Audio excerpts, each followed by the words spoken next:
Bienvenue dans le podcast AWS en français. Aujourd'hui, on parle de l'informatique à l'échelle d'une ville, avec la ville de Drancy.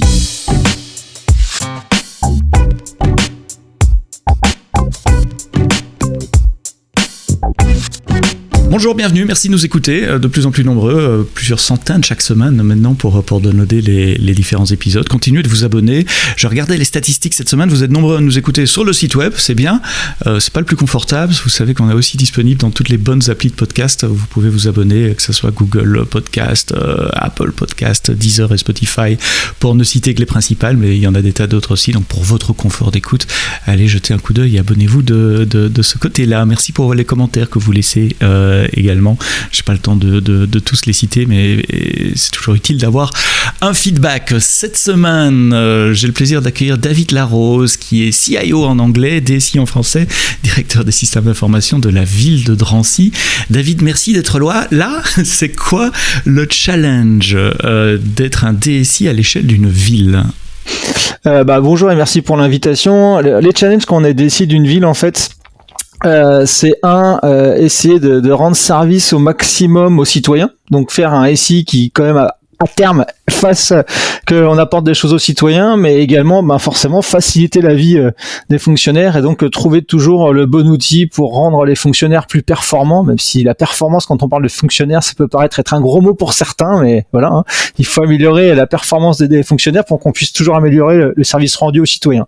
Donc c'est vraiment toujours avoir ça en tête, c'est d'un côté quel service je peux rendre aux citoyens et de l'autre côté quelle chose je peux mettre en place pour aider les fonctionnaires pour qu'ils puissent être plus performants et donc améliorer le service rendu aux citoyens. Et toi, très tôt, tu as choisi d'utiliser l'informatique comme un outil pour vraiment innover, pour aller là où on n'attend pas nécessairement une ville, ou en tout cas en dehors des sentiers battus et voir, imaginer ce qui serait possible avec des ressources informatiques plus conséquentes comme celle dans le cloud, on va y venir après.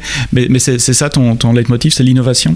Ouais, parce qu'en fait, déjà, moi, à la base, je suis fan de techno, comme beaucoup, mais je me dis, à un moment donné, quand je vois une nouvelle techno qui sort, je me dis, à un moment donné, à quel moment ça peut me servir pour ma ville ou pas ? Tu vois, et des fois, ça peut être des choses complètement qui peuvent paraître extravagantes pour une ville, mais qui finalement, in fine, ont quelque chose. Donc, c'est là-dessus où moi, je tiens à garder toujours l'esprit ouvert et à jamais rejeter une techno et me dire, peut-être qu'un jour, ça va me servir pour quelque chose. C'est peut-être dans 1 an, 2 ans, 3 ans, 5 ans, mais en tout cas, voilà, faut toujours être curieux. Enfin, c'est mon leitmotiv en tout cas. Et je suppose que tu opères avec des moyens limités, comme tout le monde, un budget infini et des équipes infinies. C'est quoi la taille de l'équipe informatique à la ville de Drancy ? À Drancy, en fait, la taille de l'IT, c'est à peu près une quinzaine de personnes. Avec un pôle réseau, pôle exploitation, pôle production, et j'ai aussi un pôle aménagement numérique où on est spécialisé dans tout ce qui est IoT, vidéoprotection et contrôle d'accès. Et c'est vrai que les moyens pour une ville comme Drancy, c'est public. C'est ça qui est bien quand on parle avec une ville, c'est que je peux te donner tous les chiffres publics. C'est public. Il n'y a pas de secret. Il n'y a pas de secret. Tout le monde peut le savoir tout. En investissement, globalement, dans les bonnes années, j'ai à peu près 1 million d'euros d'investissement. Et en fonctionnement, donc c'est les coûts récurrents, je suis à peu près à 1 million aussi, quoi. Bon, et ça inclut les salaires, etc. Non, hors salaire. Hors salaire, d'accord. D'accord.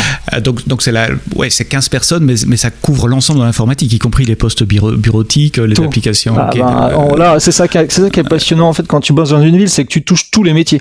Ça va des jardiniers, ça va à ceux qui font la voirie, ça va au centre de santé, ça va à l'éducation, ça va à l'urbanisme. Enfin, tu touches tout le monde et c'est ça qui est passionnant, quoi. C'est que t'es jamais concerné que par un seul métier, tu touches tout.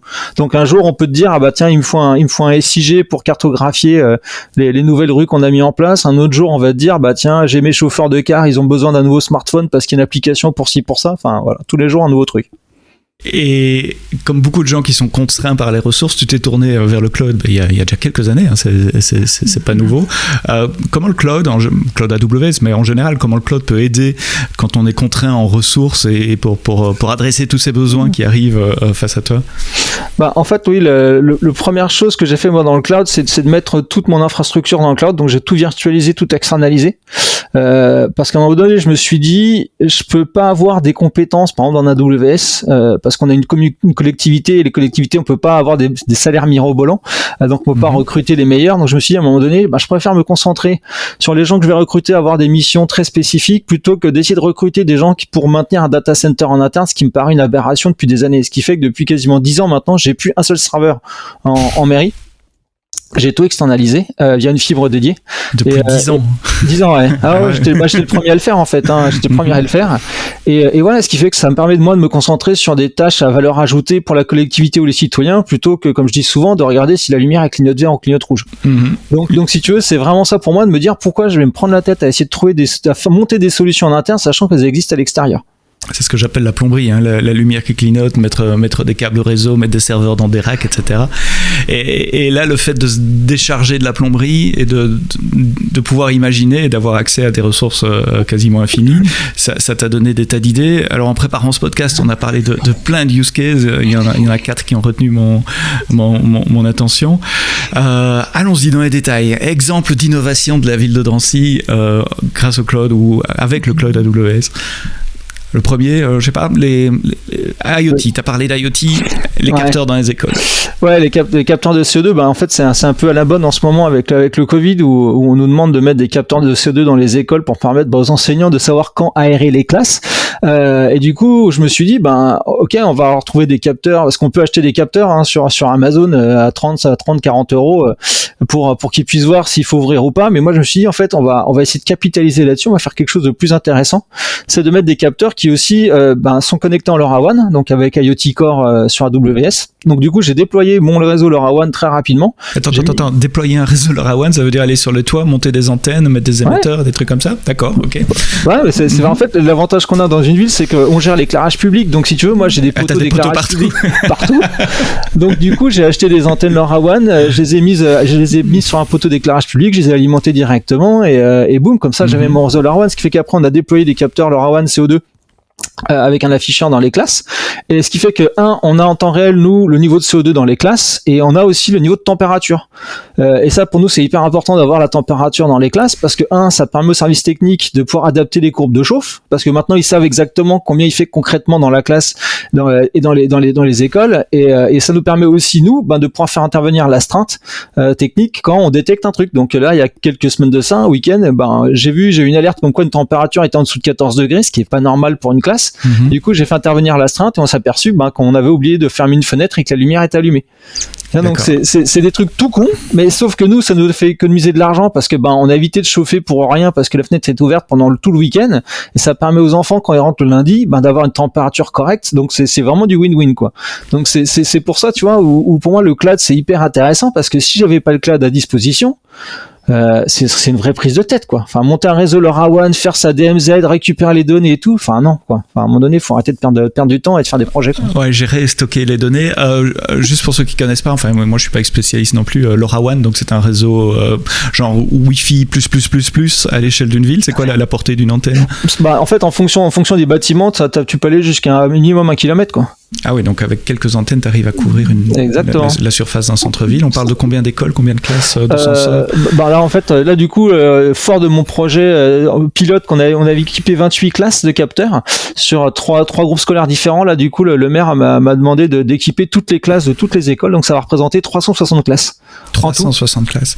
Et le développement des alertes, la configuration, enfin, il y a un minimum de développement, même si c'est en IoT managé, c'est fait interne par l'équipe dont tu parlais avant. Justement, moi, en fait, je pars du principe que vu que j'ai pu à m'occuper à perdre de temps avec des serveurs useless, donc tu vois, en fait, j'ai du temps pour faire du POC, pour développer. Donc en fait, on fait tout en interne. Et là, en fait, c'était hyper simple parce que concrètement, la chaîne technique, c'est mon capteur envoie son petit message, en fait, ce qu'on appelle la payload à l'antenne LoRaWAN. L'antenne LoRaWAN pousse ça sur IoT Core sur AWS. Moi, je récupère ces infos-là, et à partir de là, dans les fonctions lambda, automatiquement, en fonction de la valeur de la température, je peux monter des alertes. Donc typiquement, j'ai une lambda qui dit dès que la température est en dessous de 14, je m'envoie un message sur Microsoft Teams, et ce qui fait que du coup tous les services techniques ont une notification en disant voilà, dans telle classe, telle école, il fait en dessous de 14 degrés, donc c'est pas normal, donc il faut aller voir. Et quand tu dis 100 serveurs, tu pousses le bouchon très loin, parce que non seulement c'est 100 serveurs dans vos data centers, qui n'existent plus d'ailleurs, mais 100 serveurs dans le cloud non plus, puisque tu parles d'IoT Core et de Lambda. C'est serverless total. Donc il n'y a rien à gérer. Coût d'exploitation de cette solution, ça doit pas être très énorme. Je suis à $4 par mois. Voilà. $4 par mois. Ok, d'accord. Ça fait le quoi, 2 cafés à la machine à café et encore. Ça fait même pas 2 litres d'essence maintenant, tu vois. Donc, Ah oui, il faut pas comparer avec avec le litre d'essence pour le moment. Donc capteur CO2 pour les fenêtres ouvertes, capteur température dans les écoles. Vous avez aussi travaillé sur une appli pour faciliter le dépouillement des résultats pendant les élections. Ça se passe comment déjà? Juste pour nous mettre le contexte, c'est quoi une élection municipale ou même nationale à l'échelle d'une ville? En fait, c'est beaucoup de gens qui travaillent. Donc nous, Drancy, une ville de 75 000 habitants en Seine-Saint-Denis, pour géolocaliser à côté de l'aéroport du Bourget. Donc nous, 75 000 habitants, c'est 36 bureaux de vote. 36 bureaux de vote répartis en général dans les groupes scolaires, les gymnases. Enfin là, en gros, on a des lieux pour accueillir des gens. Et on a forcément des agents qui sont là toute la journée pour accueillir les gens, vérifier que tout se passe bien et donc reporter des informations, parce que la préfecture donc tout nous oblige nous à faire des reports de participation de 9h à 19h toutes les heures. Donc voilà, donc ce qui veut dire que toutes les heures, tu as les 36 bureaux de vote qui appellent, qui appelaient, parce que ça c'était avant qu'on fasse le projet, mais en gros qui appelaient le pôle élection en disant bureau 35, 9h, tant de votants. Donc ça, c'est toute la journée. Et puis... Mais même si ça prend qu'une minute, 36 bureaux de vote, ça veut dire qu'ils appellent toutes les heures, ça veut dire qu'il y a quelqu'un qui ne fait que reprendre des appels tout le temps, quoi. Ça c'était avant, tu vois. Exactement. Et en plus, ce qui s'est passé, c'est qu'en 2020, on avait une double élection. Donc ça veut dire 72 bureaux de vote. Donc ça veut dire que tu avais 72 personnes qui appelaient exactement quasiment au même moment la même personne, enfin le même pool. Donc on monte des mini call centers, sauf qu'à un moment donné on n'a pas 400 personnes pour décrocher, quoi. Donc ça c'était comment on faisait avant. Et une fois qu'on a les dépouillements qui commencent, du coup donc on ouvre l'urne, on regroupe, on fait des petits paquets de 100, donc ce qu'on appelle des centaines. Donc on fait des paquets de 100 enveloppes. Et on a des bureaux donc qui sont répartis dans la pièce, et donc on met une centaine par bureau, et donc les gens ils dépouillent les centaines, et une fois que la première centaine est dépouillée, en fait là aussi il faut qu'ils appellent le bureau centralisateur pour donner les résultats de la première centaine, parce que ce qu'il faut savoir, c'est que quand toutes les premières centaines de chacun des bureaux de vote est faite, on a le résultat définitif à 1% près. À 1% près, donc ouais. 100 enveloppes fois 36 bureaux. Ok, ça donne le résultat défiinitif à 1% près. Donc là, partout en France, c'est pas spécifique à 36. Ah non, c'est partout en France. Enfin, c'est statistique, ce que je trouve assez exceptionnel. Je rêverais qu'un statisticien puisse m'expliquer cette loi de probabilité qui est juste énorme. Tout ça pour te dire que du coup, les élus qui eux, c'est très important pour eux d'avoir le résultat de cette première centaine très très vite, tu vois, parce que du coup ils peuvent savoir si ça pue pour eux ou si c'est plutôt bien parti, quoi. Et c'est aussi pour ça qu'on peut avoir les résultats, par exemple, des présidentielles très rapidement en France, c'est parce que du coup statistiquement ils savent qu'une fois que t'as ça, en gros c'est plié, quoi. Donc ce qui fait que là du coup le soir, pareil, donc les bureaux ils ferment, je sais plus à quelle heure, 19 ou 20 heures, ce qui veut dire qu'en typiquement t'as les 36 bureaux ou 72 bureaux dans le cadre d'une double élection qui appellent au même moment. Pareil, pour dire, alors, bureau 27, alors, candidat numéro 1, tant de votes, candidat numéro 2, tant de votes. Donc, t'imagines si t'as 6-7 candidats dans une élection, fois 36 bureaux, imagine le temps qu'il faut pour dire toutes les informations. Ce qui fait que du coup, forcément, pareil, on n'a pas de 36 personnes au call center, du coup, ça rappelle, et puis les gens sont stressés parce qu'ils n'arrivent pas à avoir, et puis, voilà. Donc ça, c'était avant. Voilà. Et du coup, ce qui s'est passé, qu'est-ce que vous avez fait? Nous, j'ai discuté avec mon directeur général des services, où on s'est dit, là, on a une double élection, 72 bureaux, ça va être très compliqué, il faut vraiment trouver un moyen d'aider les gens et de fluidifier tout ça. Première chose, c'est l'application, en fait, pour envoyer les taux de participation. Parce qu'en gros, t'as zéro valeur ajoutée à appeler quelqu'un pour dire tant de votants sur le bureau X, quoi. Ce qui fait qu'on a développé une application sur iPad. Donc toutes les applications qu'on a développées sont disponibles sur l'App Store gratuitement en plus, hein. Donc si une mairie nous écoute, elle veut se lancer, y a pas de souci, c'est facile.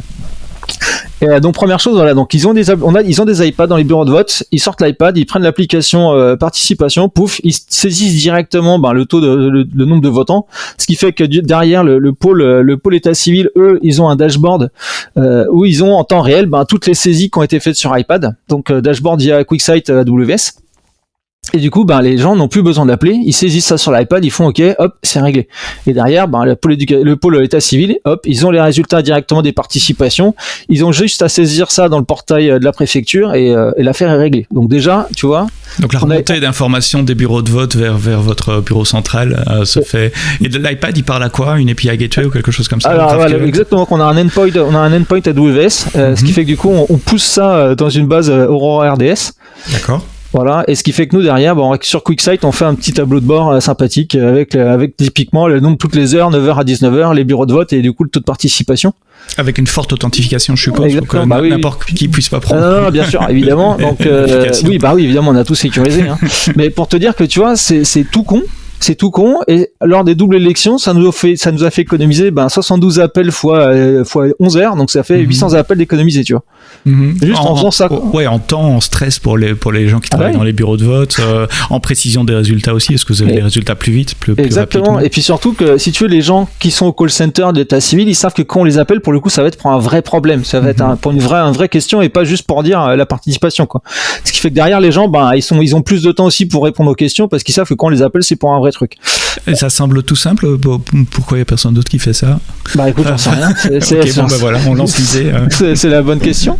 Et après, donc pour le dépouillement du bureau de vote, on a fait pareil. Donc on a fait une application où tu saisis les résultats des centaines directement. Pour faire simple, et du coup pareil, du fait que dès que les gens ont saisi la première centaine dans l'iPad, c'est autrement transmis aussi dans la base Aurora RDS, ce qui fait que nous au bureau centralisateur, on a les résultats en temps réel, et du coup ils ont plus besoin non plus d'appeler, tu vois, ce qui fait que les gens du coup peuvent se concentrer sur le dépouillement des votes plutôt que de rester pendant 3 minutes au téléphone en disant putain il décroche pas, il faut qu'il décroche, blablabla. Voilà. Donc ça, il y a une appli pour les bureaux de vote, il y a un dashboard. Je suppose que les élus sont très demandeurs pour avoir un dashboard aussi. Justement, on a fait une application sur iPhone qui est aussi dispo dans l'App Store qui s'appelle Final Countdown. Tu vois, voilà, je suis un vieux, donc voilà. Petit clin d'œil à Europe. Exactement. Et du coup, c'est aussi parce que quand tu as une soirée électorale, les élus sont constamment derrière ton dos. Quand t'es informaticien, parce qu'ils veulent les résultats tout le temps. Donc entre le cabinet du maire et les élus, tu vois, à un moment donné, t'as envie de leur dire, backup et laissez-nous bosser, quoi. Alors là, du coup, ce qu'on a fait, c'est qu'on a développé cette application, ce qui fait que sur leurs iPhones ou sur leurs iPads, en temps réel, ils ont les résultats de toutes les centaines de tous les bureaux de vote. Et du coup, nous, on était ultra peinards pour faire notre job, parce qu'ils étaient tous le nez sur leurs iPhones et leurs iPads, et à plus nous demander où ça en est, tu vois. La transparence des données. Tiens, et je me posais la question au final. Qu'est-ce qui compte au niveau national quand vous devez rapporter les votes, pardon. C'est les votes qui comptent, c'est les données de l'iPad. Il y a un risque de hack là. Justement, ce qui se passe, c'est que nous, quand tu es une collectivité locale, il y a que le papier qui fait foi lors des élections. D'accord. Ce qui fait que quand les gens ont leurs iPads pour les aider à faire le dépouillement, etc., déjà l'iPad valide les calculs d'enveloppe pour être sûr que ils n'ont pas oublié une enveloppe quelque part, donc déjà c'est assez rassurant pour eux. Mais également, ce qui se passe, c'est qu'ils doivent remplir un PV papier qui est signé par le président du bureau de vote qui a contrôlé en fait tout ça. Donc quoi qu'il se passe, même s'ils sont trompés dans les iPads, c'est le papier qui fait foi. C'est le papier qui fait foi. D'accord. Par contre, ce qui se passe, c'est qu'une fois qu'ils ont saisi leurs centaines dans les iPads, nous on peut déjà pré-saisir les résultats dans l'appli de la préfecture pour les résultats définitifs. Ce qui fait que quand ils arrivent au bureau centralisateur avec le procès verbal papier, on contrôle que ce qui a été pré-saisi dans l'iPad via l'iPad est conforme à ce qui a été saisi dans le procès verbal papier. Et s'il y a une erreur, du coup on corrige dans l'application et ce qui fait qu'on a tout pré-saisi. Tu vois, ce qui fait que les gens n'ont pas besoin d'attendre avec leur morceau de leur procès verbal qu'on saisisse tout. Ça aussi, c'est un gain de temps pour tout le monde. Ce qui fait que du coup, ils arrivent, ça correspond, pouf, merci, au revoir. Vous allez faire signer tout ça et c'est plié, quoi. Donc c'est important de le dire, c'est le papier qui fait foi. Légalement, l'iPad et le cloud est là pour faciliter la communication. C'est un fax amélioré, bien amélioré, mais c'est un fax amélioré. Exactement. Et donc du coup, ce qui se passe, c'est que concrètement, avant on finissait à peu près à 1h du matin une soirée électorale. Là, avec ça, on a fini à 22h30. Et donc tout le monde peut rentrer à la maison. Tout le monde peut rentrer à la maison. La préfecture nous a félicité parce qu'ils n'en revenaient pas qu'on soit aussi rapide que ça, en fait. Et tout le monde est content, quoi. C'est-à-dire que les gens au bureau centralisateur sont contents parce que les appels qu'ils ont eus, c'était vraiment pour des choses importantes et qu'il fallait régler et puis être submergés toutes les heures ou pour les centaines. Les élus sont contents parce qu'ils ont leurs résultats en temps réel. Nous, on est contents parce qu'on n'a plus les élus derrière notre dos à vouloir regarder les chiffres tout le temps. Enfin voilà, quoi. C'est vraiment, tout le monde est content, quoi. Alors je suis content. Je peux te poser des questions de coût puisque tu m'as m'a dit tout est transparent et tout, donc j'ai pas le problème des sociétés commerciales qui disent oui non c'est confidentiel. T'as une idée du coût opérationnel en termes cloud, parce que la base de données Aurora ça coûte un peu plus cher que ce que tu as cité avant, mais je suppose que vous pouvez l'éteindre après la soirée électorale. Bien sûr, on éteint tout, comme QuickSight en fait, on éteint tout après. Ouais, donc là aussi on parle en quelques dizaines. Ça doit te coûter entre 50 et 60 euros la soirée électorale. Pour toute l'infrastructure, pour les 36 bureaux de vote. Voilà, c'est ça. Et vous pouvez réutiliser les applications qui ont été développées, évidemment. C'est ce qu'on va faire. Et là, d'ailleurs, il y a une grosse campagne de com qui va se lancer pour justement dire aux villes, là, on a 2 élections qui arrivent, les présidentielles et les législatives.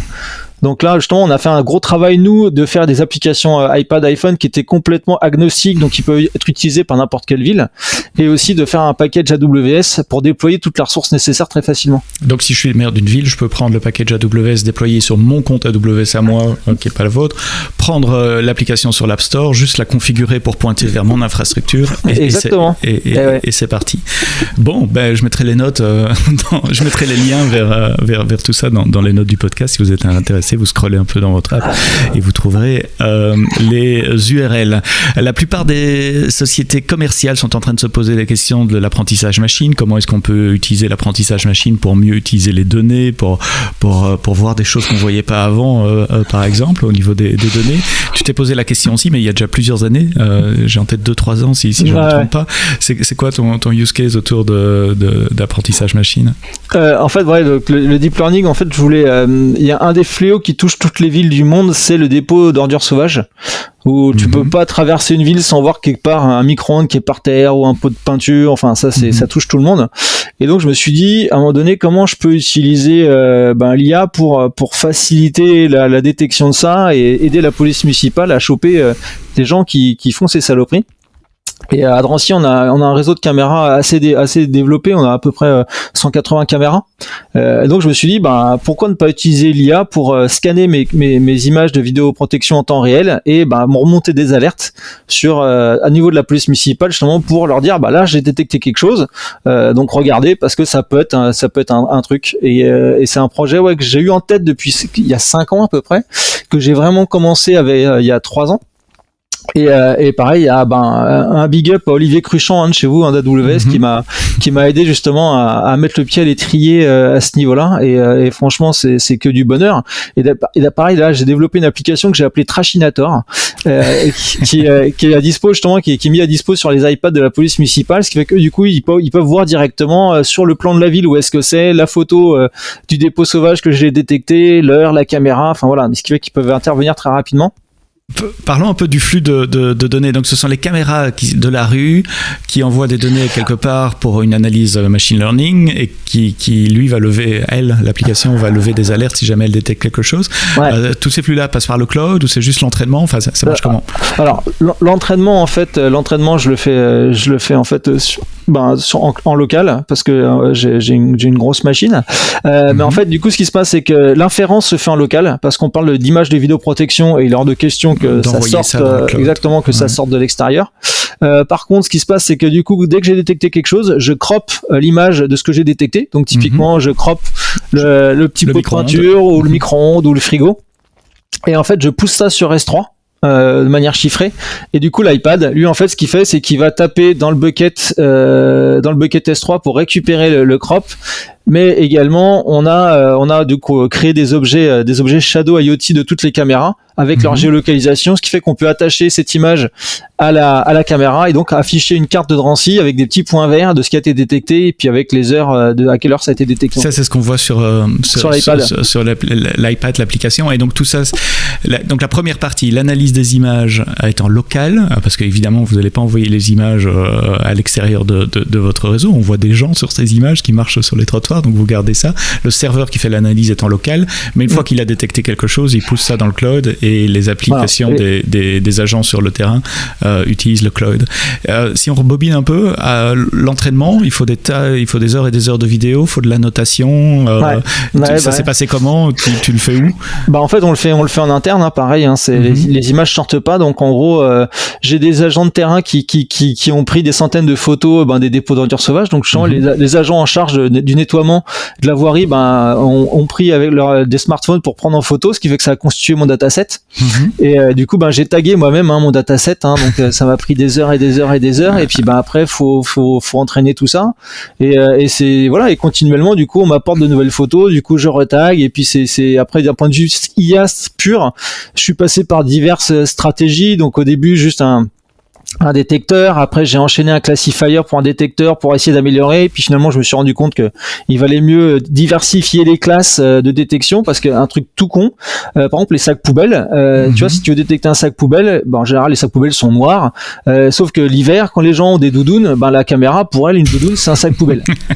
Ça paraît con, mais c'est la réalité des choses, ce qui fait que du coup j'étais obligé de créer plusieurs classes, tu vois, pour dire ça c'est plus une doudoune, c'est pas un sac poubelle. Donc c'est ça qui est passionnant avec l'IA, c'est que c'est toujours une recherche continuelle de l'optimiser les choses, de la rendre plus pertinente, parce que une IA n'a rien d'intelligent, ça on le sait depuis toujours, mais je tiens à le confirmer.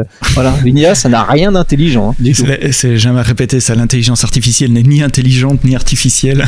Exactement. c'est des stats et uniquement des statistiques. À propos de stats, t'as une idée des taux de réussite, enfin le taux de positif, de faux positifs, etc. Je pense que là typiquement, là où je suis très fort sur les cartons, je suis très fort sur les palettes. Là, je suis à 95% à peu près, je dirais. Par contre, un truc qui est ultra difficile, ça te fait rigoler, c'est les caddies. Parce qu'en fait, entre une poussette et un caddie, c'est ultra compliqué. Parce que tu sais, c'est quelque chose que tu pousses, qui a une forme un peu comme un caddie. Finalement, une poussette, quand tu y penses, ça a 4 roues. Et là, je suis à fond dans ma période poussette versus caddie au niveau de mon IA pour lui apprendre la différence. Mais c'est compliqué, Tu pourrais jouer, enfin, je lance des idées comme ça, dans le mouvement aussi. Je sais que l'IA travaille probablement image par image, mais le caddie, il y a de bonnes chances qu'il reste là pendant des heures, tandis que la poussette, elle ne fait que passer. C'est des choses sur lesquelles tu réfléchis pour le moment. Justement, c'est ma prochaine étape, en fait, c'est de travailler sur le background removal, en fait. C'est une stratégie d'IA. Par contre, j'y connais encore rien, donc il va falloir que je m'y mette. Mais c'est ça qui est cool, tu vois, c'est que j'apprends continuellement. Donc le background removal, ça, c'est ma prochaine étape, en fait, de travailler plus dans la temporalité maintenant des images. Et donc ça aide à nettoyer la ville et la rendre plus agréable pour les gens qui se baladent sur les trottoirs. Et il y a aussi beaucoup d'automobilistes en ville. Et le dernier exemple que je voudrais aborder avec toi, c'est l'amélioration du système de places de parking. Grand sujet qui énerve tout le monde, tu sais, dans une ville, c'est ultra chiant de se dire putain, j'avais pas encore trouvé de place pour me garer, etc. Et en fait, on a mis 2 choses en place. Donc déjà, on a mis des capteurs au sol pour les places pour les personnes à mobilité réduite. Donc ça, comme ça, les gens ils savent où se garer et où une place est prise ou pas. Et d'ailleurs, le maire m'a aussi donné l'accord pour équiper les 375 places PMR de la ville en capteurs. Donc ça, c'est mon gros projet aussi de 2022. Donc là, le but, c'est de dire c'est occupé ou c'est pas occupé, c'est libre ou c'est pas libre. Et donc les habitants de la ville pourraient avoir une app et de savoir. Ils l'ont déjà l'app. Ils ont déjà l'app. L'app, elle s'appelle Easy Park Drancy et c'est dispo sur l'App Store aussi. Et donc là, on a fait 2 choses. Donc on a des bandes d'arrêt minutes avec des boucles magnétiques qui sont connectées. Donc on peut dire aux gens, là par exemple la place est dispo, donc ils peuvent aller directement. Et donc pour les personnes à mobilité réduite, elles savent exactement si la place où ils veulent aller est occupée ou pas. Et ce qui permet ensuite, on a équipé donc la police municipale d'iPad 5G. Et du coup, via la puissance de la 5G, les policiers municipaux, ils savent exactement où aller voir si une place, par exemple pour une personne à mobilité réduite est prise. Ils vont contrôler si c'est vraiment une personne à mobilité réduite qui est stationnée ou pas. Qui a la carte. Exactement. Et du coup, verbaliser si c'est pas le cas. Et pareil pour les places d'arrêt minute. En fait, si les gens ont dépassé le temps, automatiquement, c'est remonté dans l'app. Et donc, ils savent exactement où aller sniper, voir, dire, non, mais c'est ça, donc du coup. Et là, j'en ai parlé avec le responsable de police municipale pas plus tard qu'hier. Et il me disait qu'en effet, du coup, ils ont optimisé leur tournée, les ASVP. Donc, ceux qui mettent les prunes, ils ont optimisé leur tournée parce que maintenant, ils savent exactement où aller tout de suite, quoi. Et le système pourrait être étendu à toutes les places de parking, ou en tout cas. Comme je te dis, déjà les places PMR, on va toutes les équiper de capteurs. Et à terme, on va équiper 150 places d'arrêt minute sur la ville. Et ma troisième étape que je vais faire après, c'est utiliser les caméras justement pour détecter les emplacements de places dispo sur le stationnement, parce qu'il y a des endroits où on va pas mettre de capteurs, mais par contre on a des caméras. Donc là maintenant, ça va être mon projet 2022 aussi de faire une app, faire une petite IA qui va te dire tiens, là il y a une place pour se stationner ou pas. Toujours pour continuer à enrichir cette fameuse carto de places dispo panneaux pour se garer. C'est intéressant de voir comment la technologie débloque des nouveaux cas d'utilisation. Dire tiens, les images de surveillance, elles peuvent aussi aider les gens à se garer finalement, en identifiant les places qui sont libres également. Justement, donc tu as parlé de ce projet IA sur les places de parking pour 2022. Est-ce qu'il y a d'autres sujets qui sont possibles grâce au cloud qui n'auraient pas été possibles autrement, des trucs pour le futur? Un qui me vient immédiatement à l'idée, c'est le premier exemple que tu as donné avec les capteurs dans les écoles. Au fil du temps, vous allez accumuler des tonnes de données de chauffage de CO2. Il y a peut-être moyen d'optimiser le chauffage et donc faire des économies comme ça. C'est le genre de choses auxquelles tu penses, et il y en a certainement des tas d'autres auxquelles tu penses. En fait, l'avantage du cloud, typiquement pour moi, c'est la rapidité d'exécution et c'est la sécurisation en fait. C'est-à-dire que si j'avais pas le cloud, tu vois, je pense que les villes, enfin, je le ferais pas parce que monter une DMZ, déjà, tu dis que c'est un trou de sécurité, que c'est le meilleur moyen de se faire chiffrer la tronche dans les semaines qui viennent et voilà. Donc en fait, pour moi, ça me garantit la sécurité en me disant, les données elles sont pas chez moi, elles sont chez quelqu'un d'autre, ce qui fait que on peut pas m'attaquer parce que je réduis la surface d'attaque vu que j'ai rien d'ouvert typiquement. Et après c'est aussi en termes de scalabilité, c'est-à-dire que là tu vois, j'ai commencé avec 28 capteurs, là on va passer à 360 dans les écoles, on va passer à 375 pour les capteurs PMR plus 150 places, on va arriver quasiment à 1000 capteurs. Et en termes de scalabilité, j'ai même pas de questions à me poser. J'ai pas à me dire ah là là, j'ai pas prévu assez de RAM dans mon serveur, ah là là, j'ai pas assez de stockage, ah là là ma bande. Non, je m'en fous complètement quoi. J'ai envie de faire, je fais. Et c'est ça, et tu vois, et c'est ça le truc. Et après, pour répondre à ta question initiale, pardon, en fait, là, la prochaine étape pour moi, c'est tout ce qui est photovoltaïque. Parce qu'on produit beaucoup de photovoltaïque sur la ville, et du coup mon idée sur les toits des bâtiments de la ville, et du coup l'idée maintenant c'est de renvoyer en fait la production en temps réel aux techniciens de chez nous pour qu'ils puissent savoir par exemple si un site ne produit plus, pouvoir tout de suite intervenir. Donc en fait c'est ça maintenant moi plus mon idée, c'est de dire on a plein de choses qu'on fait dans la ville, sauf qu'on n'a pas forcément l'information en temps réel de ce qui se passe ou pas. Et maintenant grâce à ça je peux le faire. Donc là du coup on va équiper nos sites de petits capteurs en fait qui vont envoyer la production en temps réel, et du coup on peut avoir des beaux tableaux de bord en disant voilà, on a produit tant de kilowatts, tiens là ça fonctionne pas, et plutôt que de se poser toutes les 3 semaines la question de dire est-ce que ça fonctionne ou pas, on le saura tout de suite en fait. Ouais, maintenant que ton réseau LoRaWAN est déployé, tu peux mettre des tas d'autres capteurs. Je vais continuer à le déployer parce que s'il faut que je couvre les 375 places PMR dans la ville, il faut que je déploie encore une trentaine d'antennes. Ah non, mais je pense que je vais être la ville la mieux couverte en LoRaWAN de France ou d'Europe, ça là-dessus. Il y a un éléphant dans la pièce, comme on dit en anglais, an elephant in the room. Tu envoies des données municipales de la ville sur des serveurs d'une entreprise américaine. Quelle région vous choisissez, et est-ce que tu as eu un backlash un moment de gens responsables de la sécurité ou de la sécurité des données? Tu as donné des bons exemples. Dans tous les exemples, il n'y a aucune donnée personnelle. Le plus sensible, évidemment, c'est les images des vidéos surveillance, et ça t'a bien dit, ça reste en local, ça part pas dans le cloud. Mais je suppose que c'est une réflexion que tu as aussi, ou des commentaires, ou des critiques, ou des feedbacks que tu peux recevoir également. Comment tu leur réponds? Je leur réponds qu'ils me font bien marrer, parce que tu sais, tous ceux qui me disent ouais et tout, on est toujours mieux sécurisé que son data center chez soi, que de mettre les données chez un cloud provider. En général ces gens-là malheureusement se font chiffrer la tronche et se retrouvent dans la merde 3 mois plus tard. Et quand tu vois le nombre de villes autour de moi qui se sont fait crypter, voilà, parce qu'avoir un data center chez soi, encore une fois, on n'a pas l'expertise d'un AWS pour tout sécuriser. Donc, à un moment donné, il faut savoir connaître ses limites. Et après, en termes de région, j'utilise l'Irlande. Donc ça reste en Europe. Ça reste en Europe, et oui, et puis de toute façon c'est un faux débat. L'histoire des entreprises américaines, t'as 80% des collectivités qui font de l'Office 365 et qui se posent pas la question que c'est pas du franco-français, et puis t'as des gens qui font du Google Photo qui se posent pas la question si c'est français. Tout ça pour moi c'est une vaste hypocrisie, c'est une vaste blague. Et concrètement, à un moment donné, il faut arrêter de vouloir être plus franco-français que possible, parce que de toute façon on n'a pas de solution française pour faire ça. Donc à partir de là, soit tu fais rien et tu dis je fais rien mais au moins je suis franco-français, soit tu fais des choses et tu respectes la législation européenne, tu vois. Donc à un moment donné, il faut arrêter de nous prendre pour des cons, et pour moi c'est un faux débat quoi. C'est vraiment l'excuse pour pas faire. Voilà. En respectant la législation européenne, c'est un point super important. On n'a pas prévu d'en parler, mais tu viens de me donner une nouvelle idée. Côté desktop et côté poste de travail, il y a des choses qui se passent aussi avec le cloud là. Est-ce qu'on pourrait virtualiser les desktops, les PC, simplifier la maintenance des PC? Tu me dis ça à moi j'ai externalisé, virtualisé mes PC, mes applications depuis plus de 8 ans. Donc, D'accord, donc il n'y a plus de PC dans les mairies, enfin juste un point d'accès. Moi j'ai un client léger, j'ai des clients légers pour les postes de travail, donc je sais depuis plus de 8 ans. Ce qui fait que du coup pour le Covid, qu'on a dû tous aller en télétravail, en fait moi tout était fait, donc j'ai rien eu à faire.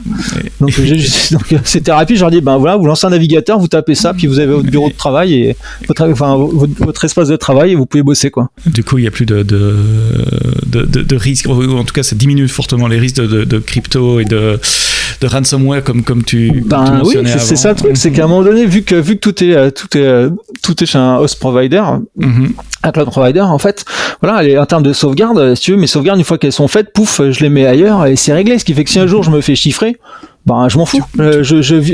En gros, je supprime toutes mes VM, je remonte le backup de la veille et puis c'est réglé, quoi. Et puis tout le monde est reparti. Donc un plus en matière de sécurité à ce niveau-là aussi. David, merci. On a parlé plein de choses. On a terminé avec du desktop. On a parlé d'IoT beaucoup. On a parlé d'applications des élections, détecte d'ordures, de dépôt d'ordures sauvages et des places de parking. Tous les liens sont dans les notes de ce podcast si vous voulez voir les applis qui sont disponibles sur l'App Store et le code que vous pouvez déployer. Scrollez un peu dans votre appli et vous avez le lien directement à cliquer. David Larose, directeur des systèmes d'information de la ville de Drancy. Merci. À vendredi prochain pour un prochain épisode du podcast AWS en français. Et d'ici là, quoi que vous codiez, codez-le bien.